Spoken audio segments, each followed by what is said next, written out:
राधे कृष्णा दोस्तों, कहीं कैसे हैं आप सब। उम्मीद करती हूँ आप सब एकदम ठीक होंगे, स्वस्थ होंगे, मस्त होंगे। और आज के व्लॉग की शुरुआत हो रही है रात के समय से। ये जो व्लॉग है ना, ये है 30 अगस्त का व्लॉग, जिस दिन हम निकल रहे थे कहीं बाहर के लिए और बहुत ही खूबसूरत जर्नी के लिए।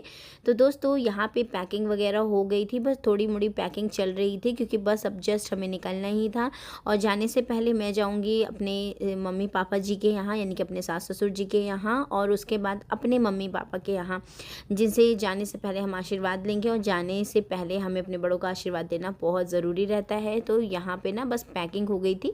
इससे पहले मैंने वो दूसरा वाला बैग लिया था, लेकिन उसमें बहुत सारा सामान आ नहीं रहा था, तो मैंने अपना यही वाला बैग लिया। ये बैग मुझे काफ़ी ज़्यादा पसंद है, बहुत ज़्यादा स्पेशियस है, बहुत मतलब काफ़ी ज़्यादा इसमें सामान आ जाता है। तो वही सारे सामान हमें इसमें रख रही थी। अब इसके बाद सब लोगों से मिलने के बाद हम लोग चल देते हैं अपने गंतव्य की ओर। और जाने से मैं बता देती हूँ कि कौन कौन जा रहा है। तो देखिए जी, हम लोग 4 बहन 2 भाई हैं, तो जिसमें से हम चारों बहन और उनके पति देव यानी मेरे जिया जी लोग और मेरा एक छोटा भाई और उनकी धर्मपत्नी जा रहे हैं। बड़ा भाई नहीं जा रहे हैं, वो दिल्ली में रह रहे हैं, तो वो इस समय हम लोगों के साथ नहीं जा रहे हैं।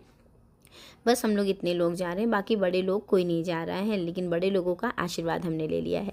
तो चलिए जी, ज़्यादा सस्पेंस नहीं बनाते हैं और मैं बताती हूँ कि हम जा रहे हैं जी वृंदावन। जी हाँ, 31 अगस्त को राधाष्टमी है और इतने पावन अवसर पर अगर हमें वहाँ जाने का मौका मिल रहा है तो हम भला क्यों ही इस मौके को चूकें। तो चलिए जी, चलते हैं और बढ़ते हैं अपने गंतव्य की ओर। और अब हम पहुँचने वाले हैं जी प्रयागराज स्टेशन। अगर आप प्रयागराज आए होंगे तो आपने प्रयागराज स्टेशन देखा होगा, जो कि बहुत ही ज़्यादा खूबसूरत है। तो जी यहाँ स्टेशन पे ही मिलेंगे बड़ी दीदी और जिया जी। अच्छा, बच्चों की बात कर लूँ तो बच्चों में सिर्फ मेरे दोनों बच्चे जा रहे हैं और दीदी की बेटी जा रही है। बाकी और बड़े बच्चे जितने हैं वो कोई नहीं जा रहा है। मेरा बेटा आरुष और साथ में बेटी मेरी जा रही हैं। और यहाँ पास देखिए, ये जो प्रयागराज स्टेशन है ना, ये बड़ा ही खूबसूरत है। अगर आप यहाँ आए होंगे तो आपने इसको देखा होगा, बड़ा ही प्यारा सा है। तो अभी देखिए यहाँ मिल जाएंगी बड़ी दीदी और जिया जी, और उसके बाद हम चल देंगे अपनी ट्रेन की ओर, जो कि ट्रेन आके ही लगभग स्टेशन पे लगी हुई है, क्योंकि ये ट्रेन यहीं से लग के ही जाएगी। इस वजह से ज़्यादा मतलब भाग दौड़ नहीं था, आराम से सब लोग ट्रेन में बैठ गए थे। अब यहाँ पास चलिए, अब नेक्स्ट व्लॉग में आपको दिखाऊंगी कि कहाँ कहाँ हम लोगों ने वृंदावन में घूमा। फर्स्ट डे हमारा कैसा रहा, कैसा नहीं रहा। कुछ चीज़ें मैंने शूट की और कुछ चीज़ें मैंने शूट नहीं की। ना करने का रीज़न ये था कि मतलब थोड़ा सा लग रहा था कि शांति तरीके से, मतलब बिना मोबाइल या बिना इसके किसी भी तरीके से हम भगवान के दर्शन कर लें, वो ज़्यादा ज़रूरी है, क्योंकि वो उसी लिए हम जा रहे थे। तो कुछ चीज़ें मैंने शूट की और कुछ चीज़ें नहीं की। और बाकी ये बता दूं कि राधाष्टमी वाले दिन बहुत ज़्यादा भीड़ थी मंदिरों में, तो इस वजह से भी कुछ चीज़ें शूट नहीं हो पाई हैं। तो बस जी, चलिए अपने गंतव्य की ओर बढ़ते हैं और उसके बाद फिर मैं आपको दिखाती हूँ कि वहाँ पहुँच के हमने क्या क्या किया। तो जी यहाँ हम लोग अपनी ट्रेन में बैठ गए हैं और अब अपने प्रयागराज को हम करेंगे बाय बाय, क्योंकि ट्रेन मध्यम गति से चलने लगी है और हम लोग सब लोग बैठ गए हैं और बढ़िया तरीके से अपने प्रयागराज को हमने बाय बाय किया।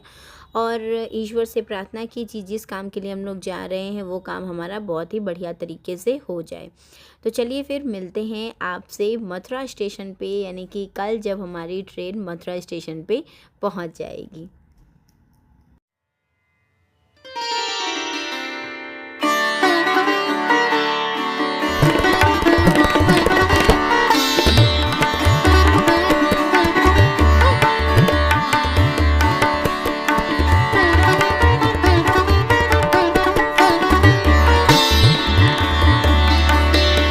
तो फाइनली दोस्तों हम लोग पहुंच गए हैं मथुरा स्टेशन। और हमारी जो ट्रेन का टिकट था वो यहीं तक का था, यानी कि मथुरा स्टेशन का था। वैसे तो जिनको जाना होता है वो वृंदावन तक का भी करवा सकते हैं, लेकिन हमारा जो था ना वो मथुरा स्टेशन था। तो इस वजह से हम लोग यहाँ पास देखिए सब लोग इकट्ठे हो गए हैं, उतर गए हैं ट्रेन से। और ये जो ग्रीन सूट में ये मेरी बड़ी दीदी हैं, फिर उनसे छोटी दीदी हैं, फिर इधर जो पर्पल सूट में है फिर ये हैं, और फिर मैं हूँ। तो यहाँ पास हम लोग सब लोग अपना लगेज वगैरह इकट्ठा करके खड़े हुए थे और थोड़ा बहुत वीडियो शूट किया। और किसी का शायद कुछ काम था, तो इस वजह से हम लोग यहाँ पास थोड़ा सा वेट कर रहे थे। तो यहाँ मथुरा स्टेशन पहुँचने के बाद अब हम लोग जाएंगे नीचे, और नीचे जाते ही हम लोग लेंगे एक टैक्सी। टैक्सी में फिर उसके बाद एक अच्छा सा होटल देखते हैं। वैसे तो आज है 31 अगस्त का टाइम, तो आज के दिन ना बरसाना में बहुत बहुत ज़्यादा भीड़ होगी, तो हमने बरसाना जाना मतलब थोड़ा सा कैंसिल किया। हमने सोचा चलो आज चलते हैं वृंदावन, वृंदावन से ही हम बरसाना के लिए दर्शन करेंगे, क्योंकि बच्चे छोटे हैं, छोटे बच्चों को लेके कहीं भीड़ भाड़ वाले एरिया में जाना भी सही नहीं रहेगा। अच्छा, मथुरा से ही आपको बंदरों का प्रकोप देखने को मिल जाएगा, जो कि इतने ज़्यादा बंदर हैं यहाँ पास कि क्या ही कहने। चश्मा, फ़ोन, कैप, ये सारी चीज़ें आपको छुपा के ही रखनी है। अच्छा, यहाँ हमने लिया होटल, और होटल वगैरह में हम लोगों ने बढ़िया सा नहा वहा के रेडी हो गए। और हमारे होटल के बगल में ही जस्ट था एक कांच मंदिर, जो कि बड़ा ही खूबसूरत था। लेकिन हाँ, हम लोगों को थोड़ा सा लेट हो गया था, तो इस वजह से आज हमने अंदर से दर्शन नहीं किए, क्योंकि मंदिर बंद होने का समय हो गया था। यहाँ पे भगवान कृष्ण गोवर्धन पर्वत को उठा के खड़े हुए हैं, जो कि बहुत ही ज़्यादा खूबसूरत लगते हैं। उसके बाद हमने यहाँ थोड़ी बहुत पिक्चर वगैरह क्लिक की, और उसके बाद हम पहुँच गए आगे के लिए बढ़ेंगे। जहाँ जहाँ हम जाएंगे वहाँ के बारे में आपको बताती जाऊँगी। जहाँ जहाँ मैंने वीडियो शूट किया है बस उतना ही मैं आपसे शेयर कर पाऊँगी, बाकी चीज़ें मैंने शूट भी नहीं की, और इतना ज़्यादा भीड़ थी। लेकिन हाँ, ये कह सकती हूँ कि दर्शन हमें अच्छे से हो गए थे, क्योंकि आज राधाष्टमी की वजह से ना थोड़ा सा भीड़ ज़्यादा थी।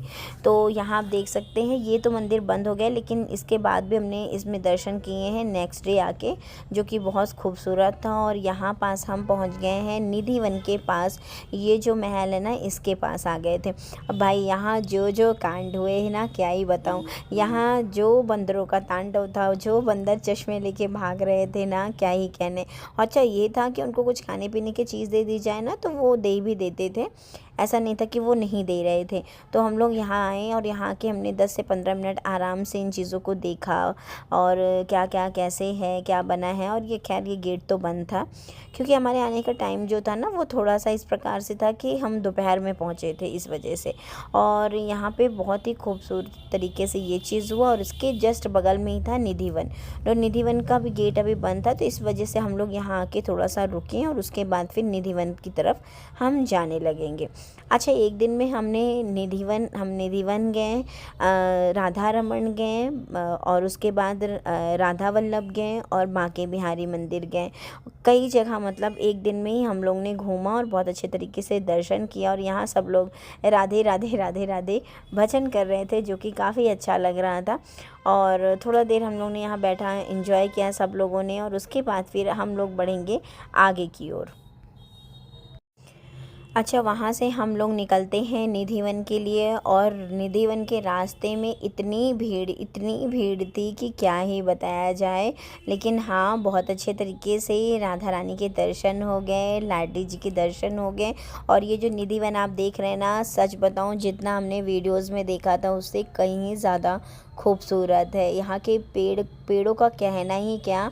और ये आप देख रहे हैं ना, मुरली चोर हमारी राधा रानी, जो कि बड़ी ही प्यारी लग रही हैं। और सच बताऊँ ना, तो मैं वृंदावन से मैं क्या लेके आई, मैं लाई अपने लिए, अपने घर के लिए लाडली जी, जो कि बहुत बहुत ज़्यादा खूबसूरत है। मैं किसी नेक्स्ट वीडियो में आपसे शेयर करूँगी अपनी लाडली जी को। अच्छा, और इसके बाद हम 2-3 मंदिर गए हैं, लेकिन उनका मैंने शूट नहीं किया, क्योंकि बहुत ज़्यादा रश था राधाष्टमी के कारण। ये जो मंदिर देख रहे हैं ना, ये है बांके बिहारी जी का मंदिर, जो कि काफ़ी ज़्यादा खूबसूरत था, और बहुत ही अच्छे तरीके से सजा हुआ था। भीड़ ज़्यादा होने के कारण हमने अंदर फ़ोन वगैरह निकालना सही नहीं समझा, तो मैंने अंदर कोई शूट वगैरह नहीं किया। बाहर आके मैंने थोड़ी थोड़ी चीज़ों को शूट कर लिया था, कि ताकि मैं आपसे थोड़ी थोड़ी चीज़ें शेयर कर पाऊँ। तो यहाँ पर हमने दर्शन किए, और उसके बाद हम लोग आ गए थे बाहर, और बाहर आके हमने इंतज़ार किया जो लोग और भी लोग थे, और उसके बाद फिर आगे चलेंगे। अच्छा, इसके बाद हम जाएंगे राधा वल्लभ मंदिर, जो कि बहुत ही ज़्यादा खूबसूरत है, और वो भी खुला हुआ है, वहाँ आरती वगैरह हो रही है। तो अभी हम वहाँ पहुँचेंगे, और उसके बाद फिर नेक्स्ट डे की शुरुआत करेंगे। नेक्स्ट डे कहाँ जाना है वो देखते हैं। फ़िलहाल आज का दिन तो बहुत ही अच्छा गया। आज लाडली जी के दर्शन हुए, बांके बिहारी के दर्शन हुए, राधा रमन जी के दर्शन हुए, और राधा वल्लभ जी के दर्शन हुए। और और यहाँ मैं बता रही हूँ कि हमें महाराज जी के भी दर्शन हुए। जी हाँ दोस्तों, नेक्स्ट डे का हमारा प्लान था प्रेमानंद महाराज जी के दर्शन करने का सुबह सुबह ही, तो इस वजह से बस जल्दी जल्दी हमने यहाँ से अपना सारी चीज़ें की ताकि हम जाके खाना खा के और अपने होटल में आराम करें, ताकि हम नेक्स्ट डे बहुत जल्दी जल्दी उठें और उसके बाद महाराज जी के दर्शन के लिए आगे बढ़ें। और भीड़ का तो मैं ये बताऊं कि राधाष्टमी के कारण काफ़ी ज़्यादा भीड़ थी, लेकिन हाँ दर्शन वगैरह अच्छे से हो रहे थे। ये जो आप देख रहे हैं ये है राधा वल्लभ मंदिर, जो कि काफ़ी ज़्यादा खूबसूरत था और कितना सुंदर सजा हुआ था ना, वो मैं मतलब बयान नहीं कर सकती हूँ कि इतना प्यारा ये सज गया था।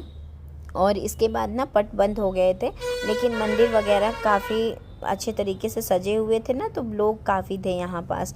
अभी काफ़ी चीज़ें यहाँ चल रही थी, गुरुजी बैठे हुए थे तो उनके दर्शन लोग कर रहे थे। तो यहाँ पास ना पट बंद हो गया, लेकिन हम लोग थोड़ी देर तक रुके, प्रसाद वगैरह ग्रहण किया।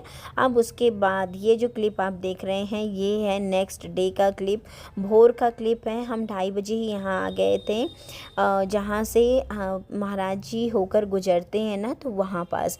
अच्छा, नेक्स्ट अगर आप कभी यहाँ आ रहे हैं और आपको यहाँ महाराज जी के दर्शन करने हैं ना, तो या तो फिर आप रात से आके बैठ जाइए, या फिर मॉर्निंग में 2:30 बजे से 3 बजे के बीच में आप यहाँ आके बैठ जाइए। और आप यहाँ रंगोली वगैरह बनाने के लिए बहुत लोग बेचते रहते हैं, तो उनसे संपर्क कर सकते हो, तो वो आपको खड़े होने की जगह भी दे देंगे। हाँ पैसे लगते हैं, बट आप वहाँ पास खड़े हो सकते हो। अन्यथा फिर इतनी भीड़ रहती है, लोग रात से आके यहाँ बैठे रहते हैं, तो आपको महाराज जी के दर्शन होना थोड़ा सा मुश्किल है। तो हम लोगों ने 3 दिन के अपने जो ये था हमारा वहाँ हमने गुजारे थे, उसमें से हमने 2 दिन तो महाराज जी के दर्शन किए भोर में आके, बहुत अच्छा लगा। बहुत ज़्यादा भीड़ के कारण एकांत जो वार्तालाप होती है वो उसका टोकन नहीं मिल पाया, और जो दूसरा होता है यानी कि कीर्तन वाला होता है उसका भी टोकन अभी नहीं मिल पाया था, क्योंकि भीड़ काफ़ी ज़्यादा थी। तो लोग मतलब क्या था ना कि पहले से ही टोकन लेके रखे हुए थे। तो यहाँ देखिए इस टाइप से ये रंगोली बनाने के फूल वगैरह लोग देते रहते हैं, तो आप उनसे ये सारी चीज़ें लेके और अपने लेके यथा स्थान ले लीजिए, वहाँ से खड़े होके आप महाराज जी के दर्शन कर लीजिए। और सच में बता रहे हैं, टीवी पे देखना महाराज जी को और साक्षात देखना ना अद्भुत था, अद्भुत। मैं बयान नहीं कर सकती हूँ क्या तेज़ था उनके चेहरे पे, मतलब वो चीज़ें बयां कर पाना बहुत मुश्किल था। और वहाँ से लौटने के बाद आपके अंदर जो एक अलग सा परिवर्तन आता है ना, वो कहना ही क्या। तो मेरे जीवन में मुझे नेक्स्ट टाइम कभी भी वृंदावन जाने को कोई कहेगा ना, तो मैं तो बिना कुछ सोचे समझे ही वृंदावन जाने को तैयार हूँ। बहुत अच्छा लगता है, वहाँ से आने का सचमुच मन नहीं करता है। ये है कि मतलब जो चीज़ें हैं, महाराज जी हैं, मंदिर हैं, ये सारी चीज़ें बहुत ही ज़्यादा अच्छी हैं। तो चलिए आप भी दर्शन कर लीजिए महाराज जी के। और सच बता रही हूँ, जिस टाइम हमने महाराज जी का दर्शन किया ना, उस टाइम पे और कुछ नहीं समझ में आ रहा था, बस आँख से आंसू निकल रहे थे। और उनके एक क्षण दर्शन मात्र से ही लग रहा था कि हमारे ऊपर प्रभु की कृपा हो गई थी। और आप भी यहाँ महाराज जी के दर्शन कर लीजिए, जो कि बहुत ही अद्भुत था, बहुत अच्छा लगा। और हमने दूसरे दिन भी महाराज जी के बहुत अच्छे तरीके से दर्शन किया। और ये जो भीड़ आप देख रहे हैं ना, ये डेली वहाँ रहती है, डेली इतनी भीड़, मतलब वो आपको देखने को मिल जाएगी। और थोड़ा सा यहाँ पास ना ये रहता है कि आप स्वयं से इतना ज़्यादा उथल पुथल मत करिए, आराम से जहाँ खड़े हैं वहाँ खड़े रहिए, क्योंकि भीड़ काफ़ी ज़्यादा रहती है। तो इन छोटी छोटी बातों का ख्याल रखिए। अगर हम खुद से अपनी सेफ्टी के बारे में सोचेंगे ना, तो बहुत सारी चीज़ें, ऐसा कुछ नहीं होता है, बहुत सारी चीज़ें बहुत आराम से हो जाती हैं। तो उम्मीद करती हूँ ये जो हमारा वृंदावन का फर्स्ट डे था आपको अच्छा लगा होगा। मिलते हैं आपसे नेक्स्ट वीडियो में, तब तक के लिए राधे राधे।